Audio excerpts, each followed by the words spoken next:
Bienvenidos a la quinta entrega del Cuarteto Lúdico, el espacio donde los juegos de guerra y la pasión por la historia se encuentran.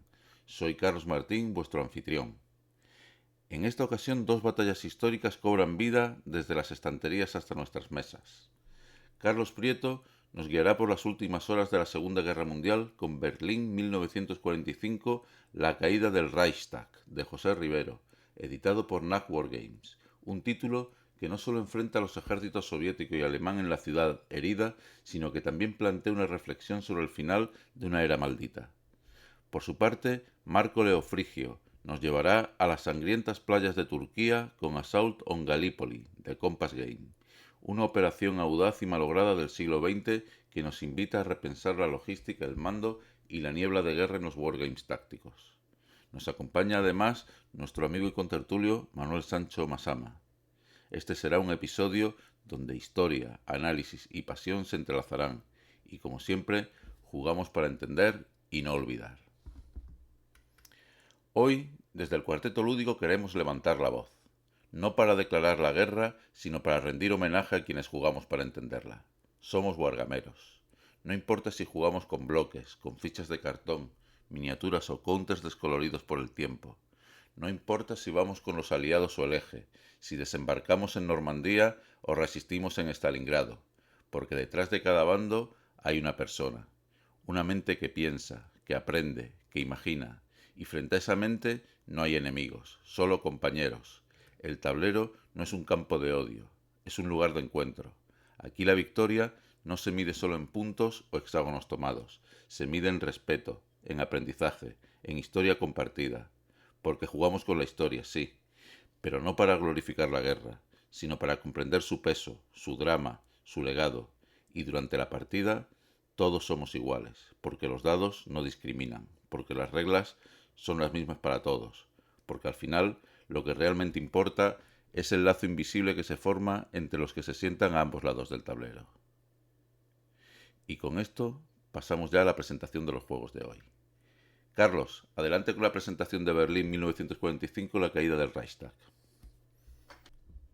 Hola a todos. Quiero empezar con dos aclaraciones. La primera es que el juego de Berlín 1945 tiene un perfil distinto a los que hemos estado tratando con anterioridad en otros episodios del cuarteto. Es un juego bastante más ligero y a lo mejor su público objetivo no sería nuestros oyentes, sino sus hijos, amigos o alguien al que quieren introducir en nuestra afición. ¿Por qué? Porque es un juego sencillo de explicar y sencillo de jugar. Una tarde se puede hacer ambas cosas, incluso dos partidas de ida y vuelta sin ninguna dificultad. Y por otro lado, también quiero aclarar que como he playtesteado el juego y ya tengo una relación de bastante tiempo por los playtesteos de sus juegos con José Rivero, pues que me ha dado una copia y eso, aunque creo que no me va a quitar objetividad en la crítica, pero basta que José recibe críticas muy gratuitas, por lo que he visto yo en Internet, pues no soy yo el que tenga que defenderle, pero sí en argumentar su trabajo, pues y a eso voy en esta pequeña intervención. Respecto a lo que es el juego, el hecho de que sea mucho más sencillo en cuanto a mecánicas, de hecho, lo primero a aclarar, y él mismo en el libro de juego lo reconoce, es que este juego parte, igual que sus diseños de Granada y el Rey del Norte tenían como base el Sekigahara, desde mi punto de vista, la Baradea mejora y adapta a nuestra realidad y a esos escenarios históricos, pues ha hecho lo mismo en el caso de Berlín 1945 con un juego de Daniel Val que se llama 2 de mayo, que es un juego también sencillo de ver una tarde y se acabó. Yo creo que menos redondo, por decirlo de alguna forma, a nivel de testeo, equilibrio de puntos de victoria y demás, que el Berlín 1945, que es el 2 de mayo, y que también reconozco. Yo, de hecho, lo probé con su diseñador en Badajoz, en unas bellotas, y salí muy, muy satisfecho de la experiencia porque es una experiencia que rápidamente te pones en una situación y ves el Madrid de 1808 y ver los cuarteles de los que salían los franceses y cómo se movieron más o menos los españoles y, oye, pues te deja una sensación agradable. Este caso concreto, si bien es cierto que las cartas están mucho mejor trabajadas en Berlín 45 desde mi punto de vista, en lo que es el despliegue histórico está mejor el del 2 de mayo. Pero bueno, haciendo ese homenaje a lo que es el origen de la mecánica, que es de Daniel Val, Lo que es el Berlín 1945, por ponernos un poquito en perspectiva, siendo muy sencillo, como he comentado, también hace que tenga mucha profundidad por el hecho de que la aleatoriedad sea tan baja. Aquí la aleatoriedad la marcan las cartas y con ello la rejugabilidad, y luego el único dado que tiene podrían usarse en todo el juego si no se dieran situaciones de 2-1. Es decir, cuando hay más de una baja, se tira el dado por si el atacante tiene una baja y no hay 2-0, 3-0, sino que hay las bajas extra si también las sufre el atacante. Pero quitando eso, simplemente es un juego de toma de decisiones por parte de los jugadores, de planteamiento táctico, y algo de bueno tendrá cuando uno de los profesores de la Academia Polaca pues ha hecho una réplica en gran tamaño del juego y ha tenido muchísimas copias, no del juego de NAC, sino de... Porque este juego, la primera edición es una edición japonesa. Y ahora lo que se ha hecho NAC es mejorar las reglas en cuanto a perfilarlas y los componentes que en general son mejores porque son más fieles a lo que sería el despliegue histórico. Se han quitado las referencias a las filonazis, por decirlo de alguna forma, porque en lo que es el despliegue en el juego japonés, pues tenía muchas unidades que tenían el nombre de batallones SS de última hora de batalla de Berlín, que, claro, se ve que los japoneses no saben que todos serán víctimas víctimas, mártires del fascismo, ¿vale? Del nazismo. Entonces, todo eso se ha limpiado y lo que se ha mejorado también pues, son cuestiones, aspectos que sí que son importantes, como, por ejemplo, el hecho de que el despliegue ruso tenga 3 fichas que pueden variar para mejorar la rejugabilidad, sobre todo, ¿vale? ¿Cómo es la dinámica en sí? La dinámica es que nos traslada a lo que sería abril del 45 en el último asalto, y esto va por círculos concéntricos, cosa que, por ejemplo, en el Mayo, en Madrid, no se da esta disposición. Es una disposición más de lo que son los barrios históricos. Aquí no, aquí lo que son el plano es un mapa por zonas. Las zonas van por anillos y estos anillos concéntricos son importantes porque cuanto más al centro de Berlín vas, más hacia la Cancillería, que es la foto famosa de la toma de Berlín, va a tener menos movimientos el alemán, y el objetivo del juego es que el jugador soviético acabe con el doble de fuerza en la Cancillería que el alemán, en 12 turnos.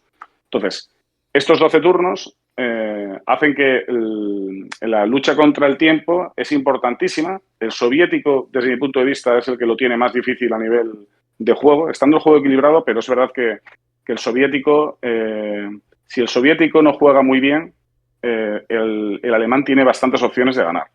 Y luego las cartas, que son 25, no son simétricas. También quería comentarlo, como hice con Almoravide, para que la gente supiese, antes de abrir la caja siquiera, pues la diferencia simétrica que hay, porque siendo 25 cartas por los dos bandos que tienen mazos independientes, las cartas, que serían, no es un CDG, pero es verdad que condiciona bastante, pues pueden ser de movimiento, de combate o de evento. En lo que sería el jugador alemán serían 11 de movimiento, 7 y 7, y en el jugador alemán, ese es el jugador soviético, y en el jugador alemán serían 9, 8, 8. Y lo que pasa es que esto es en el momento en el que se activan, porque lo que son las consecuencias, pues no tienen nada que ver. Por poner un ejemplo, el movimiento, el de descubrir las cartas del contrario, en una es un movimiento y en otro son eventos. Entonces, que no tiene mucho que ver. Las cartas es lo que te sitúa en la acción, más que el mapa en sí, que también son las cartas, porque las cartas sí que tienen, pues, están las torres antiaéreas, están el batallón 503 de las SS, muchísimas figuras en cuanto a mandos, y todo esto sí que le da ese sabor histórico que le requerimos a un wargame, pero sin muchísima ambición. Es decir, aquí la ambición en ese sentido es la justa. ¿Qué es lo que tiene como juego que a mí yo recomendaría como un juego introductorio a nuestra afición? Pues que tiene niebla de guerra, es decir, tú tomas decisiones sin saber lo que va a hacer el contrario, y eso conlleva que haya apuestas que te pueden salir bien o mal. Y sobre todo, que es por lo que la Academia Polaca pues, se tiene mucho en cuenta esto, es que no se va de solamente destruir al enemigo. Tú tienes un objetivo que es llegar con el doble de fuerza al centro de Berlín, y a la vez el alemán tiene que tener más de hacer que eso no sea posible. Entonces, ¿qué pasa? Pues yo por lo que he jugado con distintos jugadores, incluso en primeras partidas, pues puedes perder la perspectiva de cuál es el objetivo y intentar a lo mejor liquidar tropas cuando no corresponde o asumir bajas cuando no toca. Y en este juego, por ejemplo, sobre todo a nivel del alemán, es básico el establecer sacrificios para dejar fijada el avance soviético. Y por eso es tan táctico el juego. El juego es muy ajedrecístico porque tiene una sesión, son 12 turnos. Entonces, si en los 12 turnos no llegas al centro, no llegas. Y parar una zona es muy fácil. Entonces, ¿cómo se para una zona? Simplemente teniendo un superviviente de unidad. No, un superviviente. Si hay combate en una zona, esa zona no va a avanzar. Podrá ir al lateral o para atrás, pero para avanzar hace falta limpiar. ¿Y eso qué hace? Pues que si tú no te desgastas, como alemán, no te desgastas mucho, pues vas a poder ir retrasando el movimiento del soviético con lo que es la disposición de tropas. Junto con eso, tenemos que las cartas también ayudan y bastante. Por ejemplo, hay cartas como barricadas que son muy importantes, que hace que los movimientos sean más limitantes. Y a nivel soviético, pues, 3/4 de lo mismo. Aquí hay una disyuntiva importante. En el despliegue, pues las 3 fichas son importantes porque las mayorías son así. Y luego, que por eso no es un juego histórico, porque fijémonos, por ejemplo, en que de inicio tiene más movimientos el alemán que el soviético. Pues eso, como historicista, que el atacante tenga menos movimientos que el defensor, como es evidente, no es. Ni muchas líneas interiores ni nada. Eso no es normal. ¿Qué pasa? Que por eso la disyuntiva inicial incluso del soviético es voy a hacer grandes zonas, es decir, voy a acumular mis tropas y con eso voy a facilitar que si el alemán me interrumpa esas zonas voy a quedar parado o me voy a dispersar, pero voy a estar moviéndome de una forma más acompasada, más como una noria. Pues en eso ahí es donde está el quid de la cuestión de este juego. Y el juego en sí no es un juego a lo mejor muy divertido, también lo digo, porque es un juego que requiere mucho, tanto en lo que es el pensar, es decir, tú no puedes jugar como si esto fuese un pasarratos, porque al final el que juega pasarratos o no está concentrado va a perder la partida casi con seguridad. Y eso que hace que los jugadores que sean más casuales de no estar concentrados en ver dónde puede haber un error, este juego no les va a gustar. También lo adelanto porque es un juego exigente a nivel de juego, aunque las reglas son sencillas y un chico de 9 años, vuestro hijo, pueda estar jugando con él, si está tu hijo de 9 años concentrado y tú estás viendo el partido, vas a perder fijo. Y esto no pasa y no es una cuestión de tirar de dos ni no, sino que aquí hay que saber lo que se está haciendo porque, por ejemplo, llega el soviético y muchas veces el soviético es que no llega a la Cancillería siquiera con lo suficiente como para plantearse que vaya a ganar. Las victorias automáticas, aparte de tener el doble en el último turno, y es solamente en el último turno, es decir, no da igual que llegues antes con el doble de tropas que el alemán, sino tienes que tener en el turno 12 el doble de tropas. También se da si en un momento dado el alemán tiene más tropas que el soviético. Eso es victoria automática. Y eso, aunque parezca absurdo, como esto no es una simulación, es un juego puro y duro, hay veces que se da porque puede ser que el jugador soviético no juegue bien y el alemán tiene muchas posibilidades de contraataque, tiene mucho más de lo que parece. Y de hecho, por hacer críticas también a nivel de que no es histórico, pues las unidades, claro, imaginémonos, lo que le venía encima a los alemanes eran de millones y aquí estamos hablando que las unidades no daban ni para 4 divisiones reales lo que había ahí metido en lo que es el núcleo donde se desarrolla el juego. Entonces hay muchas unidades que serían a lo mejor brigadas o compañías, el nombre que se ha puesto. ¿Por qué? Porque no hay tanta... el reflejo de las unidades en cuanto a valor no tiene nada que ver con lo que sería la realidad. Entonces, ¿qué conclusión quiero sacar de esto? Que el juego es un juego que es buen regalo. De hecho, yo pienso regalarlo a hijos de amigos para ver si les gusta un juego como este, porque puede ser un reto intergeneracional muy adecuado en cuanto a tiempo y en cuanto a esfuerzo de reglas. Y para ver exactamente que es fastidiado, aquí no le puedes echar la culpa a la suerte. Es verdad que condicionan mucho las cartas. Las cartas del alemán son mejores que las cartas del soviético. porque los refuerzos, por ejemplo, soviéticos vienen en el cuarto turno todos juntos y en cambio los alemanes van a depender de las cartas. Entonces, si, por ejemplo, el alemán le llegan las cartas de refuerzo antes, eso es una variación de juego muy importante, que es aleatoria. Eso no tiene que ver con las reglas, pero con las reglas no tiene que ver con equilibrio de juego, pero eso es así y ahí donde están los CDGs, ¿no? Pues eso condiciona mucho el juego. Pero, a su vez, también hay que reconocer que hay cartas que contrarrestan todo esto. Es decir, dobles movimientos, +1, -1 en lo que son los combates, que no son las más importantes. Las más importantes para mí en el juego son las de movimiento, porque aunque son de movimiento es porque se activan en el movimiento, pero lo que hacen es causar bajas extra o dar refuerzos, con lo cual son las más importantes desde mi punto de vista. Más allá de, por ejemplo, las barricadas. Los núcleos en cuanto a cómo está diseñado el mapa son 5 anillos. Cada vez que se va avanzando en el anillo, aunque luego se vaya para atrás, vas a quitarle puntos de movimiento, no, puntos de activación más que de movimiento, puntos de activación al alemán. ¿Y qué pasa en este caso? Pues yo por lo que partidas que he jugado, hay gente soviéticos que concentran mucho y son muy fáciles de parar, y no son conscientes, digo porque es un error que se da con bastante gente primeriza, que está en la idea de que solo tienes 3 activaciones, con lo cual intentas que esas activaciones sean muy eficientes sin ser consciente que a ti lo que te interesa, aunque pierdas, es avanzar. En un momento dado lo que interesa es avanzar. Y eso, yo creo que hay gente que lo deja de lado, a lo mejor en la estantería, porque yo ya he regalado este juego y he tenido feedback de la gente que lo ha regalado, que deja de lado el juego, probando de primeras, porque como es un juego exigente, aunque sean unas reglas sencillas, pues si pierde de golpe, nadie puede decir, es un juego que es un poco duro. Si te metes en los Wargames históricos, que tú como soviético no le ganes a los alemanes en Berlín en 45. Es que eso es ahistórico 100%. Y aquí en este juego, como juegue mal el soviético, no, como no juegue bien, por no decir mal, como no juegue bien el soviético, puede pasar, ¿vale?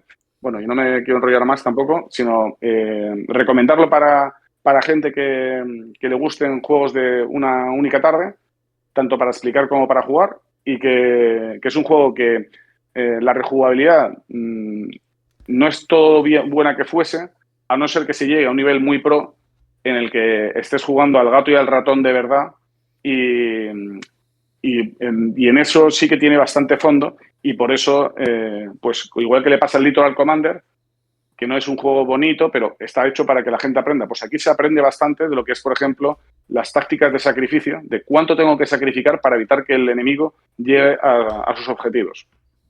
Y, por ejemplo, un alemán que no hace sacrificios, de que directamente hace movimientos que son kamikazes, este juego no lo gana. ¿Qué pasa? Que rápidamente vas a perderle.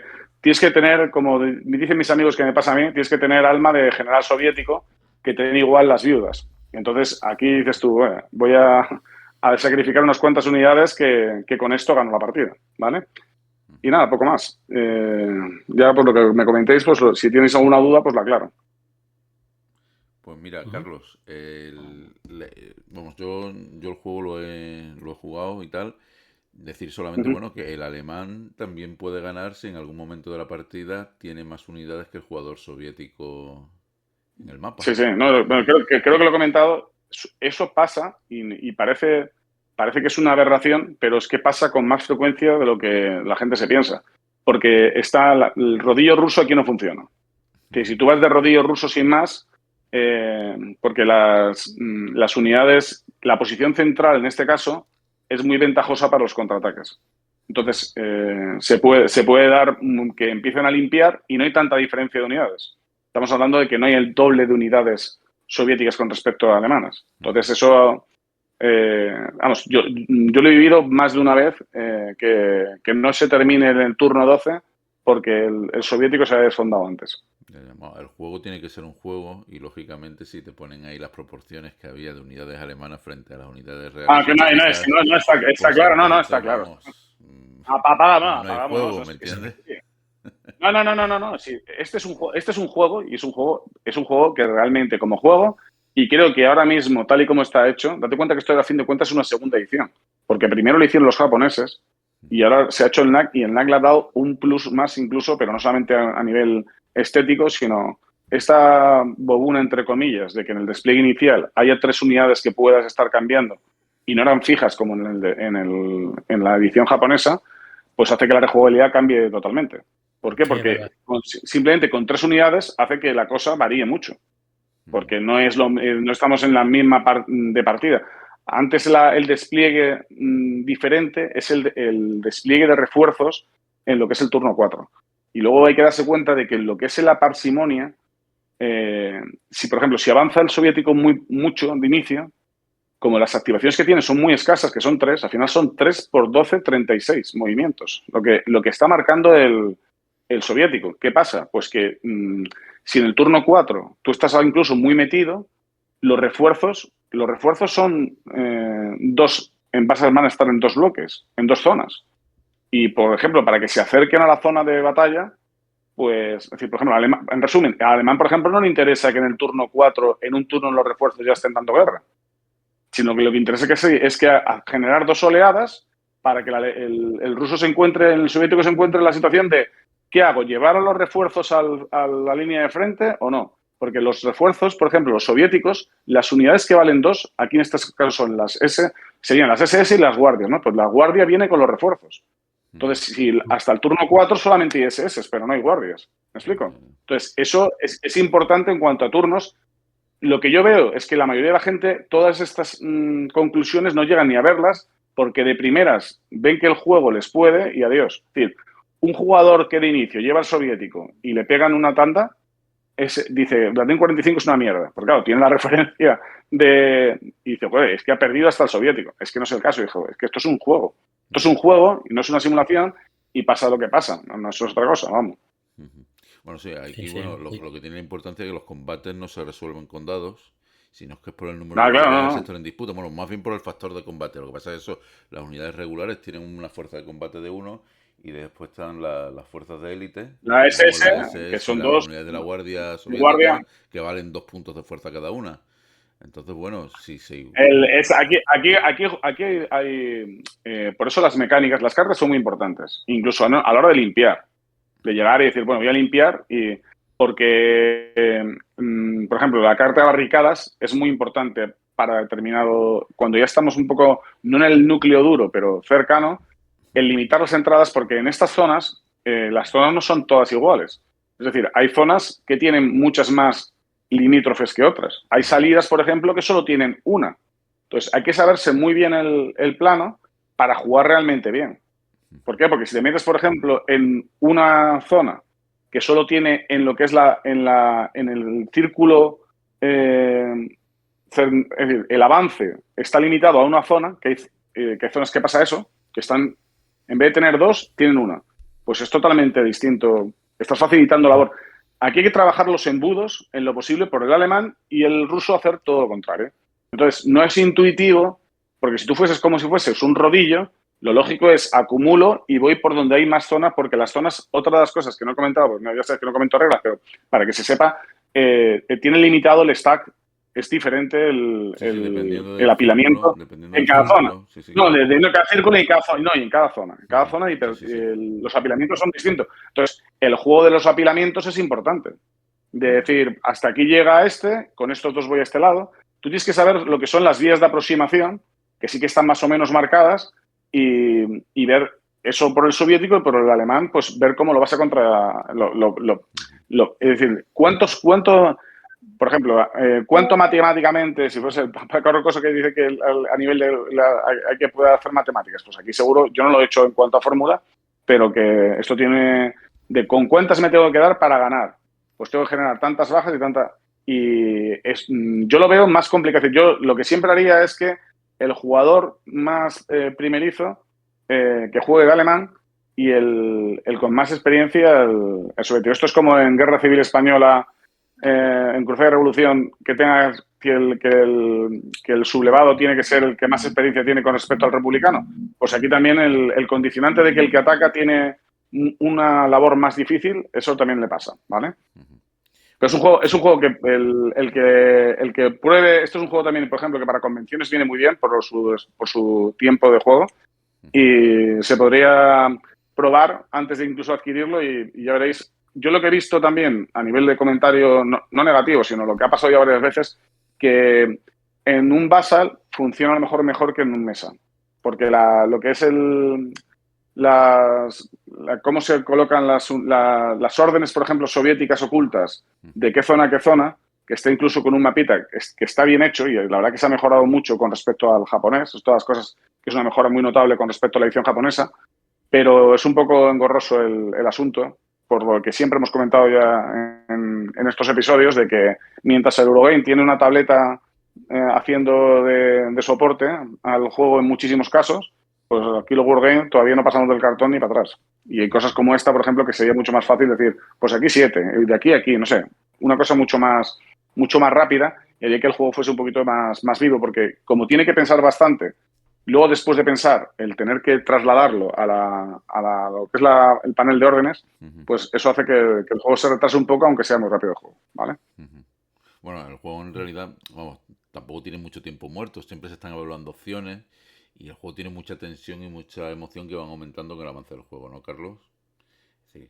Tú puedes ir con el ruso, puedes ir con el ruso y aunque, vamos, tú planificas, tienes la pantalla ahí y el alemán, bueno, pues tiene que planificar también, pero no se sabe exactamente por dónde van a ir las cosas hasta que no se produce la fricción de guerra, es decir, hasta que los dos bandos no vean exactamente por dónde va cada uno, vamos.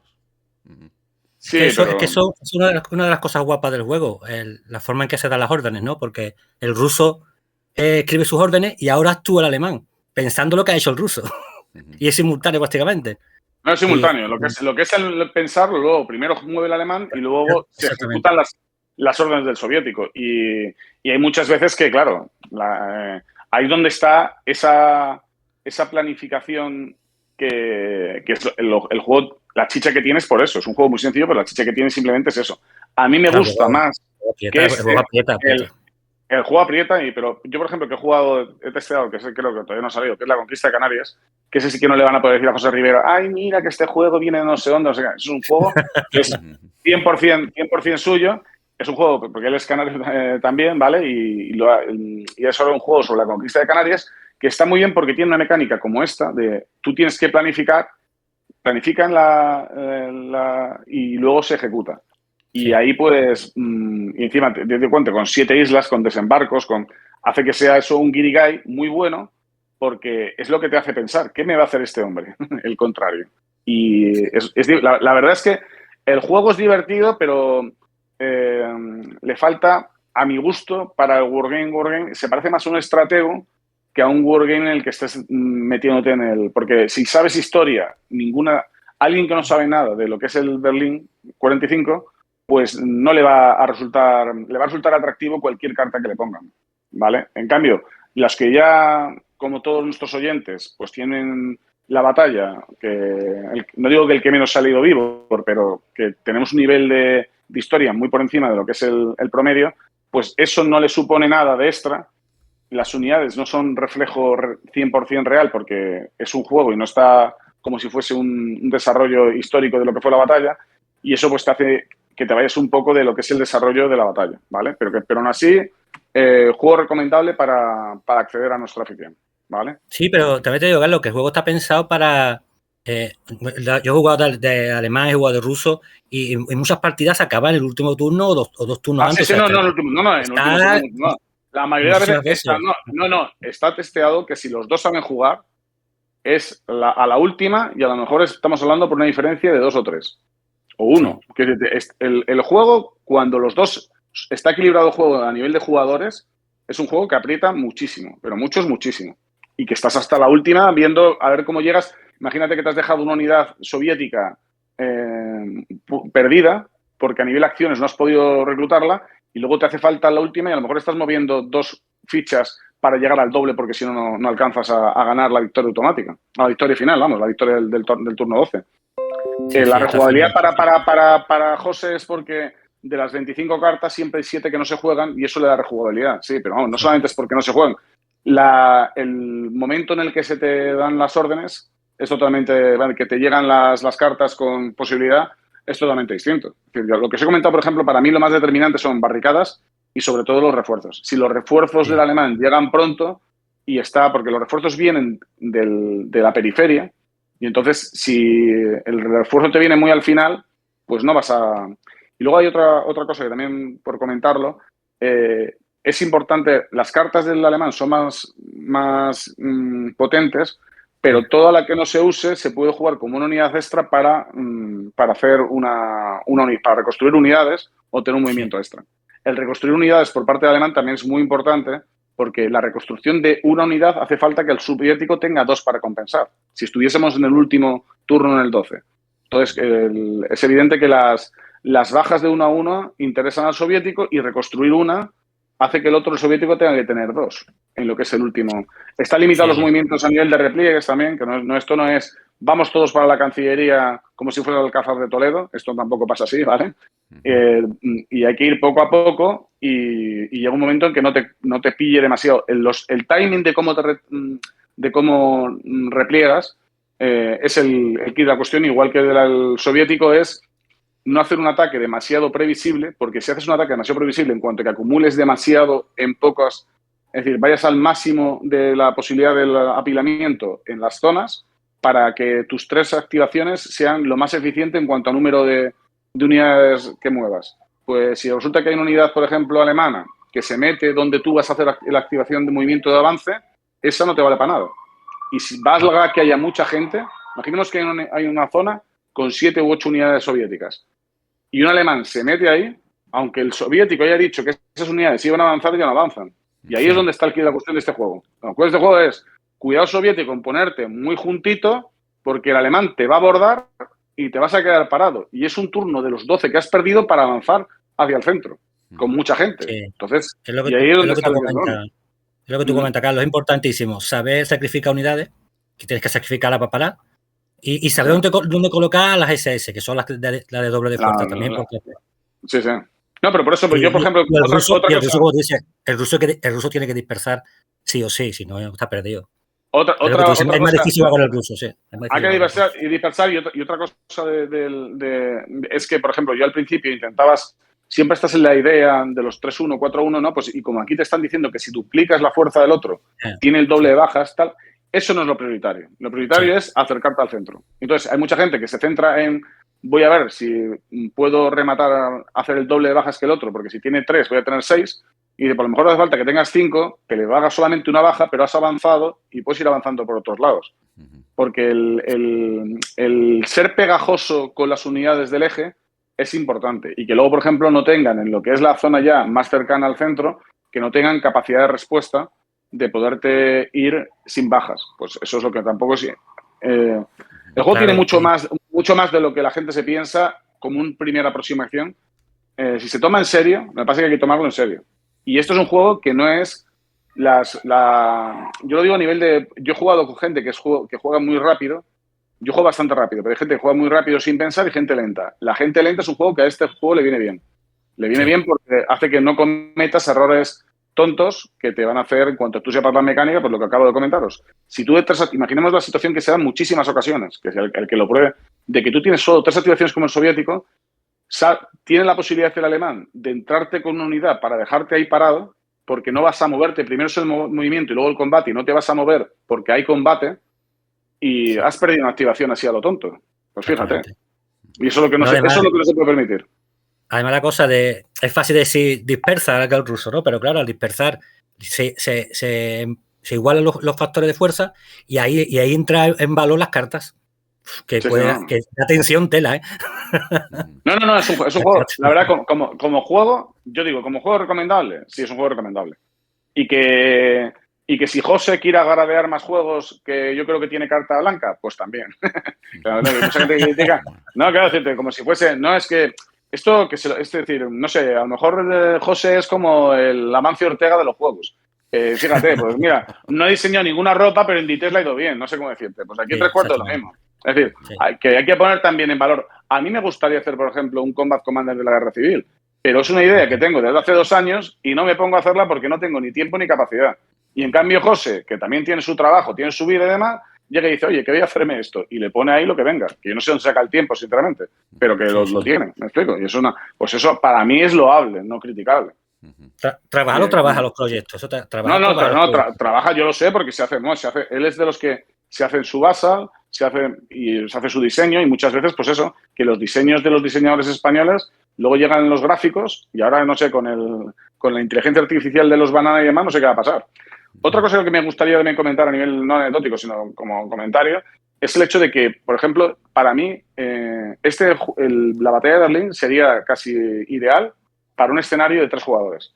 Porque como se dio la competencia entre el frente bielorruso y el frente ucraniano de a ver quién llegaba primero, que es la estrategia que tuvo Stalin, hubiera estado bien un juego histórico en el que estuviese el alemán defendiéndose y luego los otros dos intentando ganar al alemán, pero yo primero para apuntarme la medallita.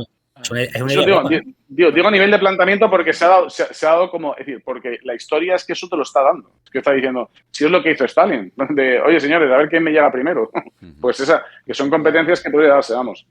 Sí. Y nada, ya si queréis empezamos, ya tratamos el otro. Bueno, yo simplemente añadir que, bueno, críticamente algunos podrían decir que las mecánicas son bastante abstractas y que podrían usarse casi con cualquier tema, ¿no? Pero yo creo que el tema está en la simetría de la situación, ¿no?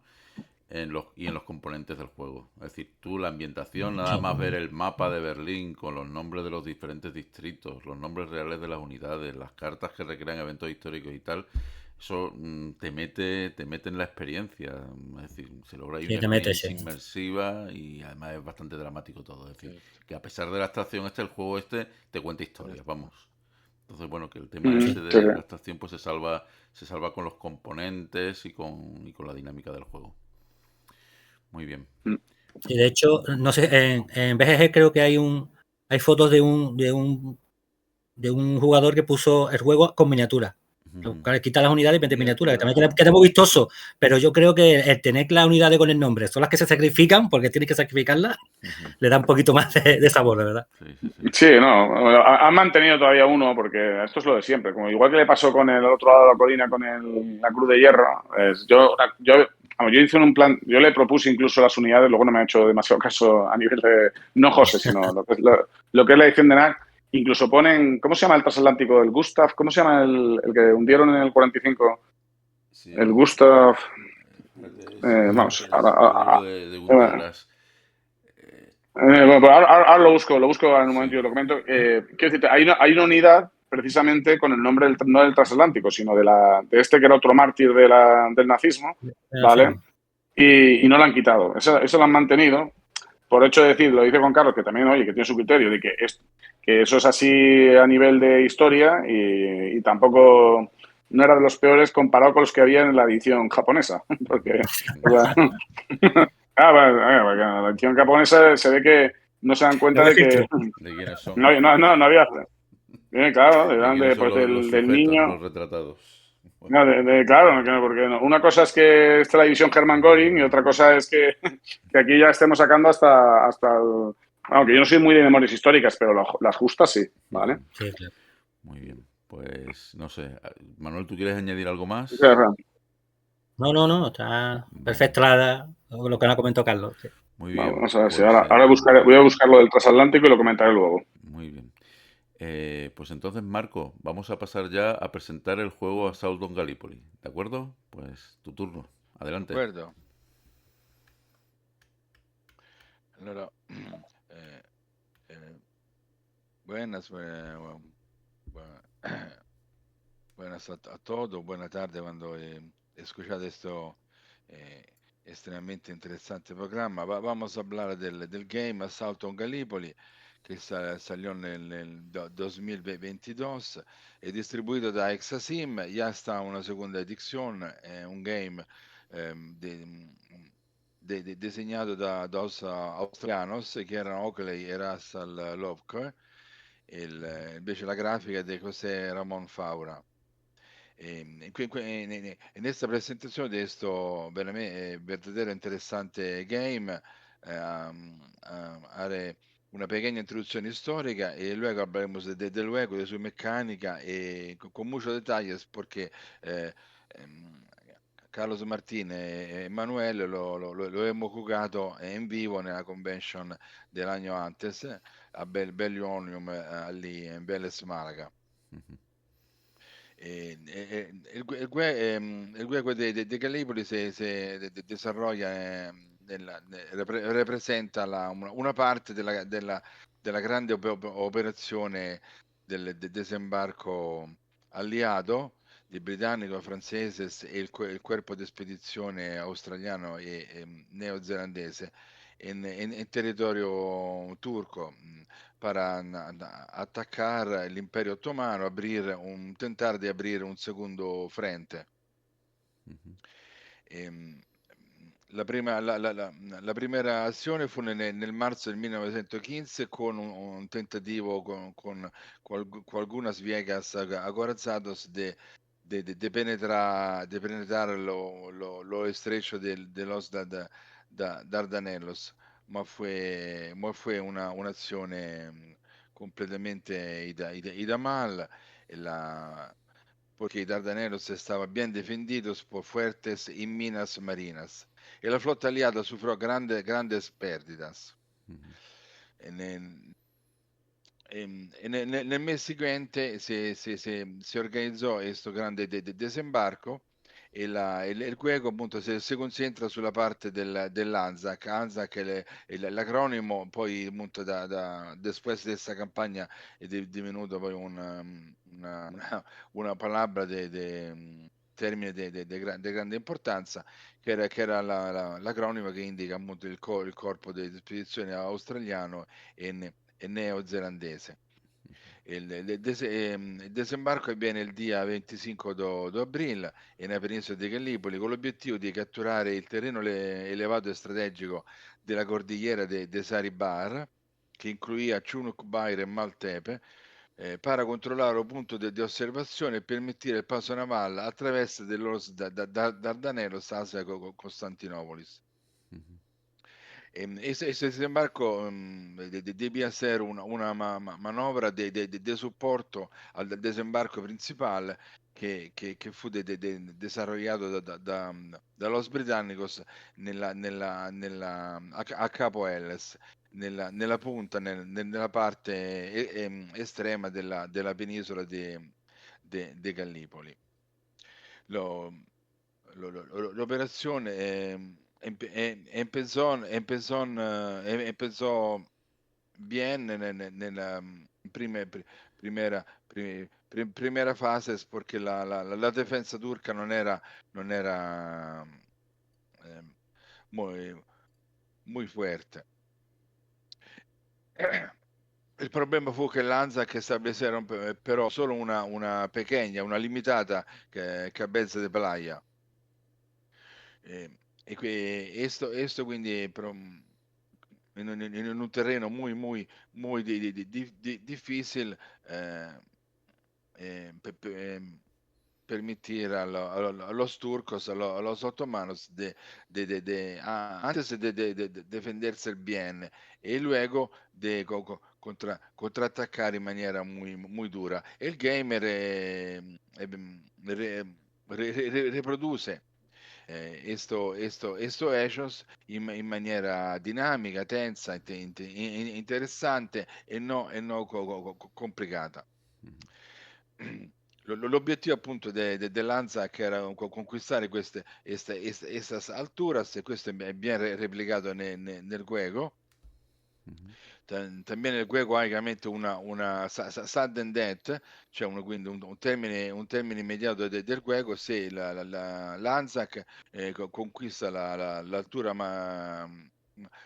más importante de los otomanos, o los otomanos contraatacando llegan hasta l'Anzac, cioè alla playa del desembarco e destruyendo tutta la logistica de los aliados, degli australiani neozelandesi.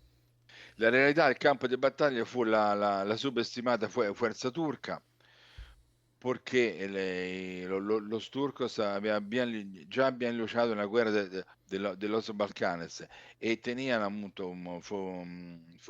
fusiles Mauser de fabricación alemana y también sobre todo artillería, cañones de fabricación Krupp, sempre alemanos. A eso poi il liderazzo del colonnello Kemal che junto al teniente colonnello Sefik furono esto liderazgo risultò decisivo para detener el avance dell'Anzac. Los, un nuovo bloccato della playa, un nuovo tentativo, un ultimo tentativo fu nel mese di agosto, intentando la cattura de Saribar, dove forze aliadas, incluso neozelandese e Gurkhas, hicieron questo intento di catturare questa importantissima cresta. Però fu un controllo breve e abrumador. Los neozelandesi lograron tomar e mantenere l'altura durante 2 días. Però poi il contrattacco durissimo, veramente estremamente sangriento dei turcos, impedirono la cattura di Saribara e veramente una vittoria tattica e strategica in esta campagna. Después, quindi, al final, después de 8 meses de duro combate, intentos fallidos de romper la línea turcas, l'Anzac furono evacuati da Gallipoli nel mismo anno, nel 1915, nel mese di dicembre. E quindi il game distribuito da Exasim riproduce para dos jugadores questa battaglia clave della campagna di Gallipoli. Un giocatore controlla la forza australiana, neozelandese e britannica, mentre l'altro controlla la forza turco-ottomanas. Il juego si intende nel settore della campagna del corpo d'esercito australiano neozelandese, e quindi il tablero è diviso, indica la sezione más estrecha della penisola di Gallipoli, desde la ensenada Anzac hasta Maltepela e la Baia de Ketia, come si indica nel requadro rogo indicato sul mappa. Appunto, l'obiettivo di Anzac era catturare questa zona e aislare la forza turca che combatteva contro la britannica e francese a Capo Helles, al sud.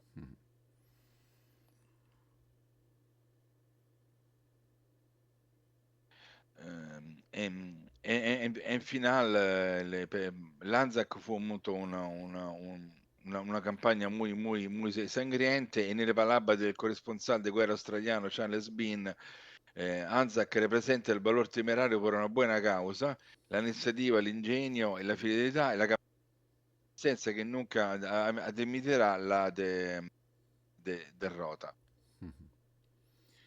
In sostanza il Guego appunto è molto interessante.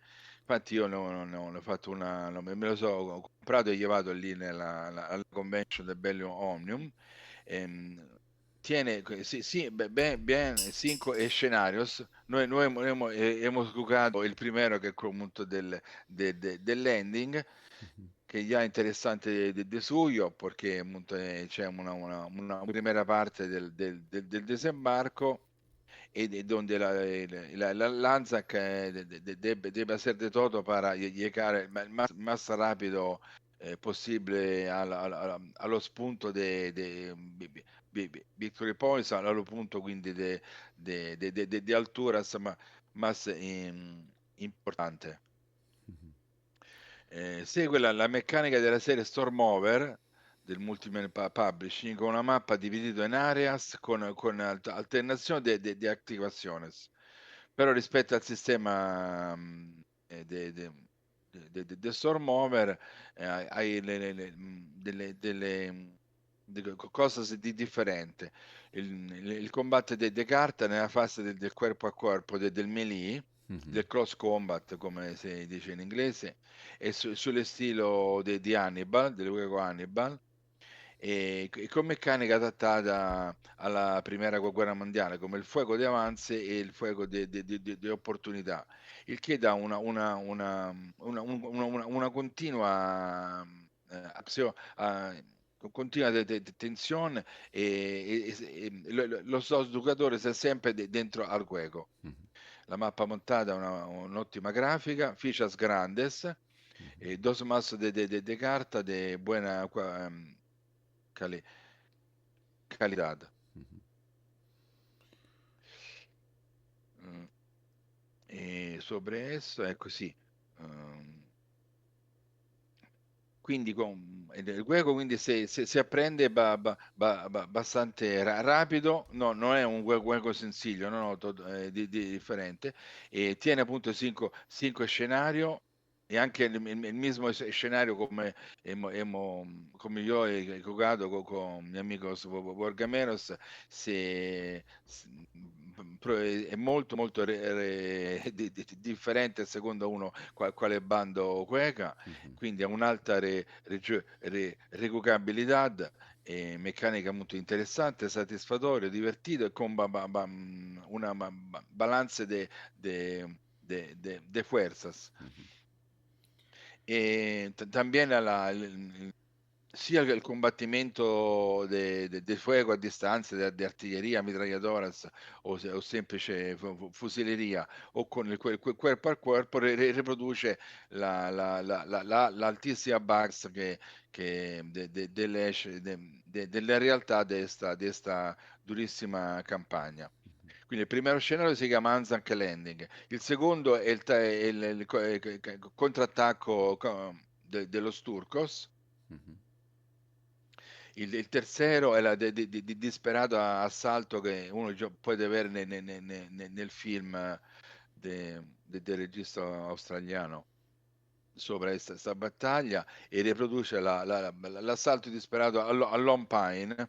Lone Pine è una zona che c'è un pino solitario, también ora, perché io ho visitato il campo di battaglia nel 2023 e lì también lì ha un grande cementerio dei turcos e australiano.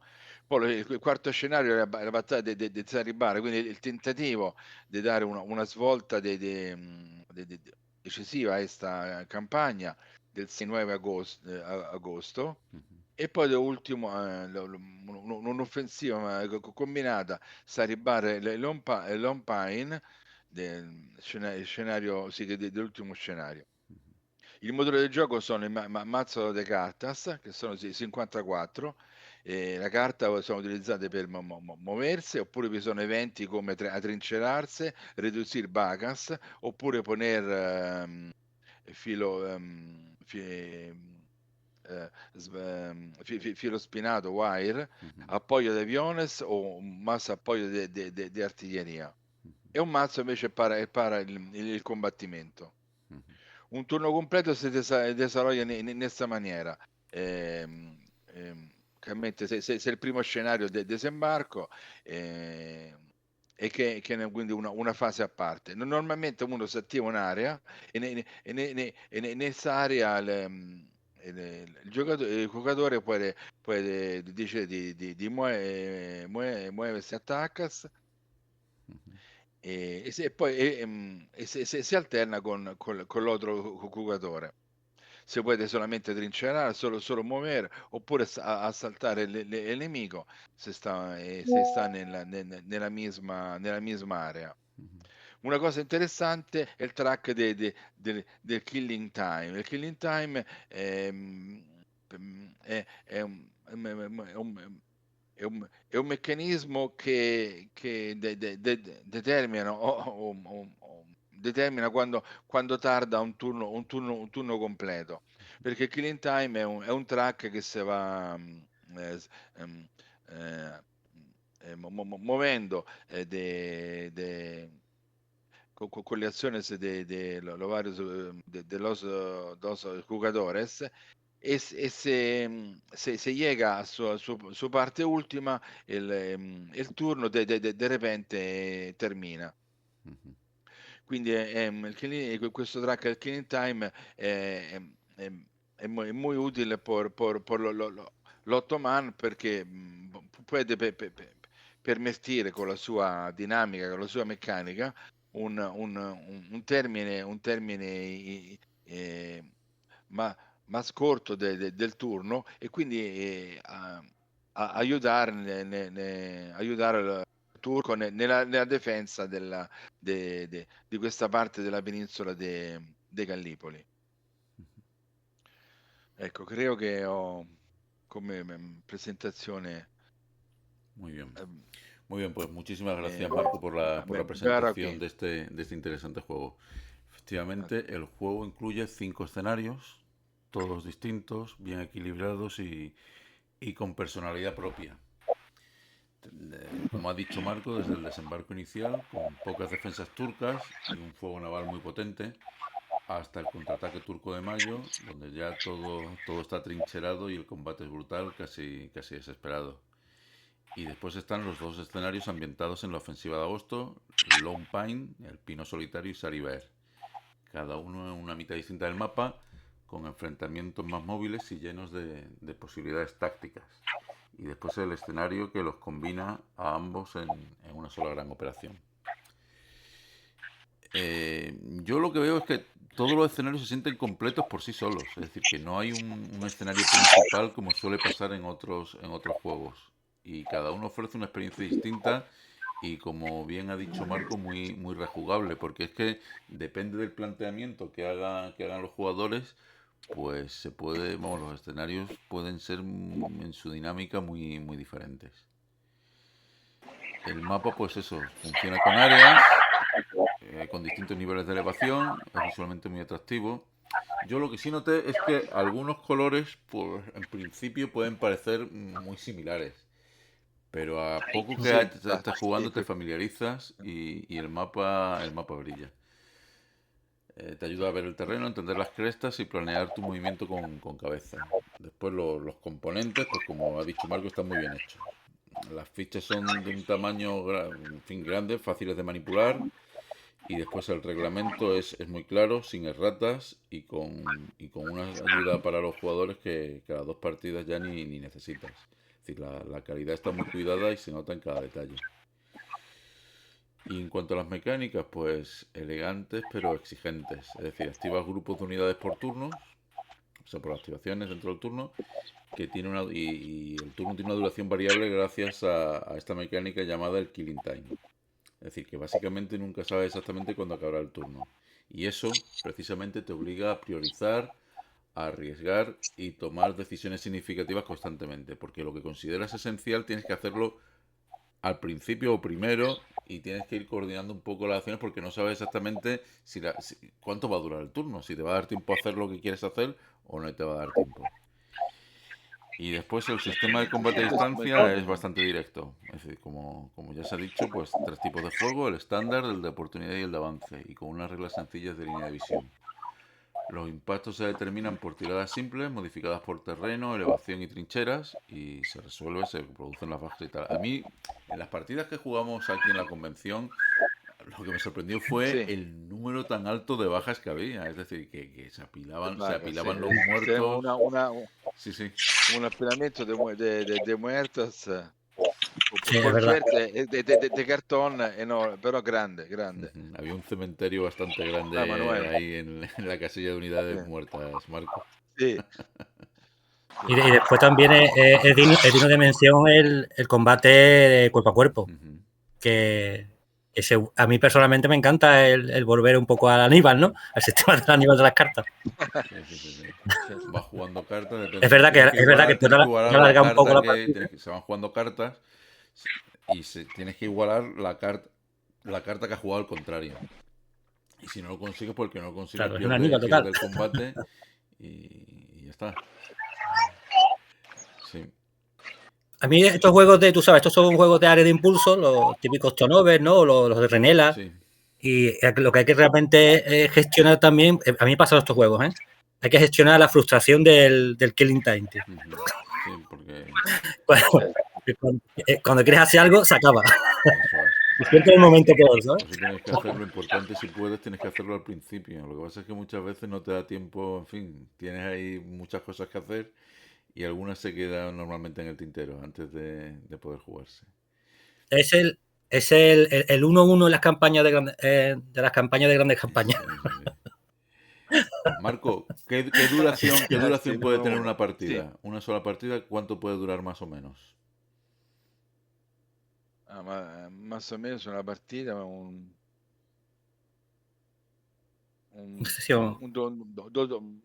horas, 3 horas, 2-3 horas y horas. media, si uno juega continuado, sí. Porque nosotros jugamos en la convención el escenario de ida y de vuelta y lo jugamos en el mismo día. Sí. Es decir, que en el mismo día, exacto. Una partida se termina en una tarde o en una mañana.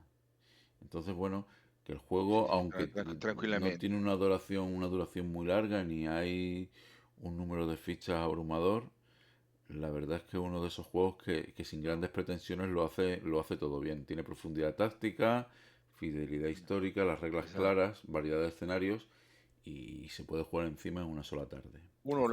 ¿Qué más se puede pedir? Además te muestra muy bien cómo hay que picar las trincheras, o sea, dónde está la cuestión, y que tienes que la dureza de estos combates, ¿no? Está guay, me gusta. Tú dices, una cosa que tú también... Bueno, Carlos, habla tú. No, simplemente es que como ha dicho, ¿qué más se puede pedir? Pues mira, porque si hiciese Viejos o Rivero por quien fuese, pues una Lucema. Porque porque siempre estamos con las Ardenas, siempre estamos con la Galípoli, y vamos, ya el Imperio Británico, vamos, porque hay que verdad que sí que son los lugares comunes, y yo reconozco que este no lo he jugado, por eso no puedo opinar. Me he leído las reglas para tener una idea de qué va. Sí que me gusta, es decir, la mecánica del Aníbal sí me gusta, por ejemplo, para esto del cuerpo a cuerpo. Y a poco que, por lo que me habéis comentado, no solamente vosotros, sino los compañeros que también jugaron esos días, a todo el mundo les dejó un buen sabor de boca. Que se nota que el juego está bien hecho. Y claro, simplemente pues eso. Simplemente eso, que pudiera darse a lo mejor que ya tienes esta mecánica y dices tú, ¿por qué no van a hacer una Lucemas en condiciones? Pues no creo que la mecánica de este juego se prestaría muy bien a eso, porque total estamos hablando de unas operaciones con un lapso de tiempo entre ellas de 10 años y la verdad es que se prestaría muy bien el sistema este para poder hacer un juego sobre el desembarco de Lucena. Hombre, ahora tenemos el 100 aniversario. El centenario, que estamos justamente el 100 aniversario, hay muchísima conferencia, pero no somos capaces todavía, pues, de darle un poquito de valor a una gesta militar que tuvimos, que no solamente que tuviese las barcazas de Galípoli, sino que aeronaval, nos está refrescando, y a mí me parece que es una regla que están bastante bien hechas y que simplemente se trataría de ponerles un poquito, darles un lavado de cara, darle la ubicación de lo que sería Alucemas y lo que la diferencia es que en Alucemas no hubo el atrincheramiento tan brutal que hubo en Galípoli. En Alucemas sí hubo blindados, que no sirvieron al final para mucho. Sí, pero los blindados como tal no tuvieron, es decir, era por si había resistencia y al final no se emplearon. Con lo cual sí que se puede decir, todo lo que son lo que he visto yo en cuanto a reglas, son reglas que todas son aplicables a un ambiente como Alucemas, vamos. El juego está tematizado, hombre, el juego, todos los componentes y tal apuntan a Galípoli, es decir, que no es que aquí no hay un nivel de abstracción tan grande. Tú pero digo nivel, sabes que estás viendo Galípoli, es decir, la playa Z, donde la playa de desembarco de los australianos y los neozelandeses allí, y los turcos en las alturas esperando a que llegues y mandando constantemente refuerzos y vamos, y no te puedes confiar ni siquiera cuando llegas con los australianos a los objetivos, porque es que los turcos empiezan a maniobrar y cuando menos te lo esperas te han lanzado un contraataque fulminante y te han echado de las alturas y en fin. Sí, pero que las ametralladoras Sí. ¿Te habla, Carlos? No, digo que las ametralladoras, la artillería, que todos son, a fin de cuentas, las armas son todas idénticas. Entonces sería muy sencillo de pasar sin mal, vamos. Otra cosa que quería comentar, simplemente para el que nos haya estado aguantando hasta ahora, era William Gustloff, ¿vale? Que era el transatlántico, que a su vez es unidad. Ahí está, Wilhelm Gustloff, que era alguien que era un fundador del partido nazi, que asesinó a un judío y le pusieron el nombre a casi todas las cosas que pudieran haber, y entre ellos un transatlántico y una unidad militar. Pues ese sí que se ha mantenido en el 2045. Y luego otra cosa en cuanto a curiosidad, que con las conferencias de Lucemas, y seguramente que les gustan las curiosidades a nuestros oyentes, es el tema de la operación Albión, que es otra, que es la primera exitosa, no fue británica, de desembarco aeronaval, sino fue alemana. Entonces, que yo, por ejemplo, no la conocía y a base de conferencias de Lucema ha salido. Y el que quiera bichear, pues la operación Albión de desembarco alemán en Estonia para tomárselo a los rusos. En el Báltico, ¿no? Operación en el Báltico. En el Báltico, lo que pasa es que, fíjate, se han hecho tropecientas películas de un fracaso como Galípoli, y la primera, antes que Lucemas, la primera desembarco aeronaval exitoso, con dirigibles, aviones y demás, que fue alemán, pues incluso los conocedores de la historia militar de nuestro nivel, pues tiene que llegar a un... ¿Carlos? Sí, ¿me escuchas? Es que se ha entrecortado, un poco. No, simplemente que una situación como la operación Albión, que parece mentira que no tenga ya no películas, es que no tiene ni referentes para conocedores de la historia militar como nosotros. Que fíjate para lo que es el general, ¿no? Pero simplemente poner en reflejo eso. Y que en cuanto a eso, pues yo que os lanzo el guante porque ya me sé las reglas y a ver si puedo jugar con vosotros. Porque he intentado estas 2-3 semanas, pero no había copia disponible porque me caes un poquito lejos, Marcos. Y al no haber ni bazas ni copia disponible de la cercanía, porque no hay y fíjate que tengo coleccionistas para dar y tomar, pero este en concreto no les ha llamado la atención lo suficiente como para comprarlo. Bueno, ya hay bazas, ¿no, Marco? Ya hay bazas del juego, ¿no? Sí, Carlos, te dico, ecco, questa, ho leído esta mañana que il Vassa por fine è disponibile del Salto a Gallipoli, quindi poi también se tú quieres lo podemos probar juntos. Pues muy bien. E te lo insegno molto volentieri. Fenomenal, pues muy bien. Pues he estado probando, yo lo vi la semana pasada, hace 2 semanas, y no estaba disponible. Y digo, bueno, pues ya, pues me leeré las reglas, pero ya está. De todas maneras, tiene buena pinta el juego, porque las mecánicas que coge de Aníbal son buenas, y a mí me divirtieron en Aníbal lo que es los mazos, como pasa en Siege Harry muchas veces, de acumular y saber cuándo te los tienes que gastar, y el hecho de que haya diferentes rangos en cuanto al alcance de disparo, que también es una cosa importante, a la hora de tener el despliegue bien hecho en cuanto a estudiado las zonas. Así que, que creo que me va a gustar. Pues sí, a quien le interesen los wargames operacionales con decisiones que importan de verdad y tal, yo creo que este título sí que merece estar en las estanterías, ¿eh? Por mi parte, muy, muy recomendable. Sí, además el juego tiene una cosa, que es que es fácil de jugar, y una cosa importante que tiene es que es fácil de enseñar. O sea, que a mí Marco me lo enseñó en un rato y estuvimos jugando y ya te pones a jugar, está bien. Y después tiene la salsa esa de Galípoli, que tú llegas los neozelandeses y los australianos pensando que hay ahí poca calidad de tropa, y primero están los turcos pequeñitos, pero empiezan a llegar los counters oscuros, que son de élite, y ya cambia la cosa. No. No, está claro. Fíjate si cambia la cosa, que, bueno, por hacer una referencia a un juego que ya comentamos, que es el Pursuit, pues el buen jugador de Pursuit no se atreve, aliado, no se atreve a desembarcar en Galípoli ni harto vino. Para estar ahí estancado, porque es lo que pasa, tío. Desembarcar en zona montañosa y con el otro con artillería en condiciones, vamos. Porque yo te digo que Sun Tzu no lo probaría, ¿verdad, Carlos? No lo probaría, ¿no? Totalmente no. Los seguidores de Sun Tzu fueron los turcos, no los australianos neozelandeses. Yo creo que Churchill fue como el Lord del Almirantazgo de la época, el que diseñó la operación y el que abogó por ella.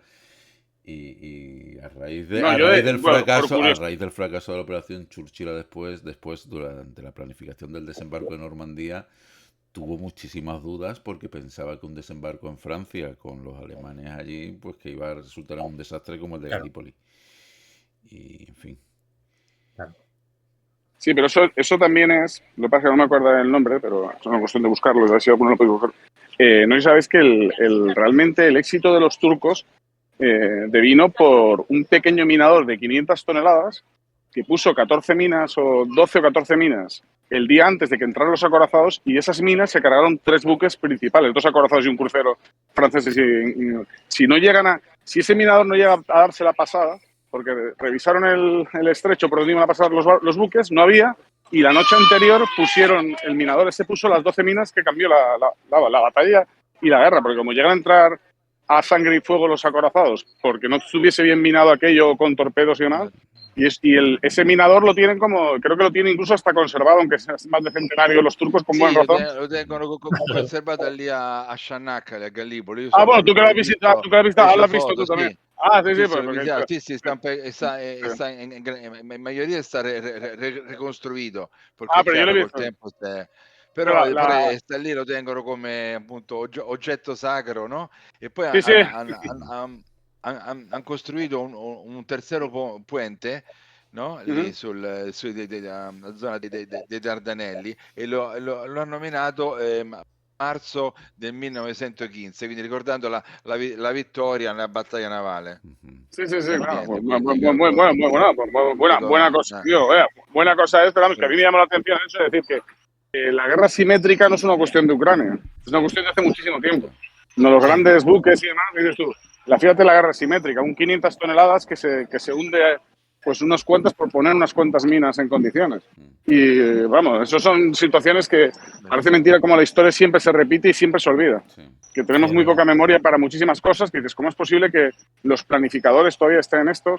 ¿Cómo es posible que todavía nos soportaron naves, insistiendo un poquito, no por politiqueo, de se llame Juan Carlos I y no Lucemas? No sé cómo decirte. Tenemos todavía, hay cosas que dices tú, qué poca agilidad mental tenemos, vamos.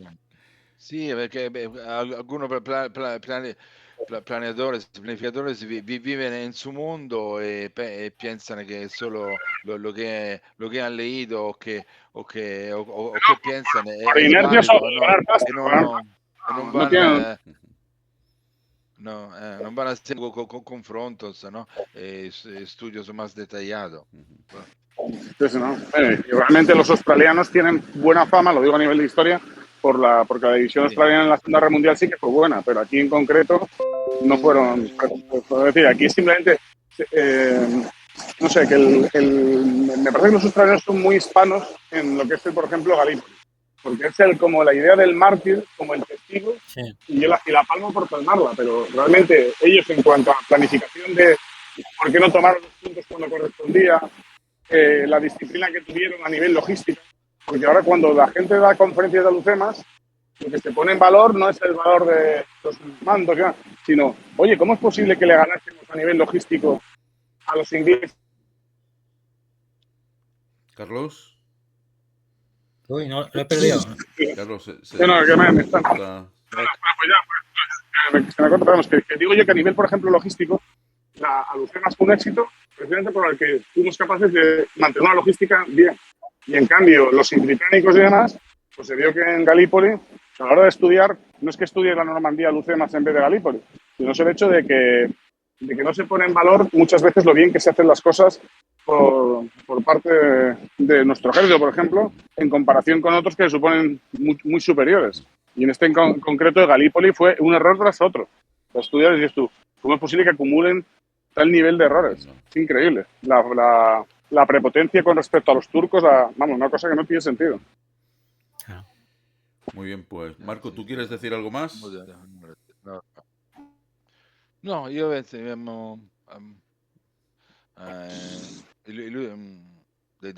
si è tagliato todo lo que.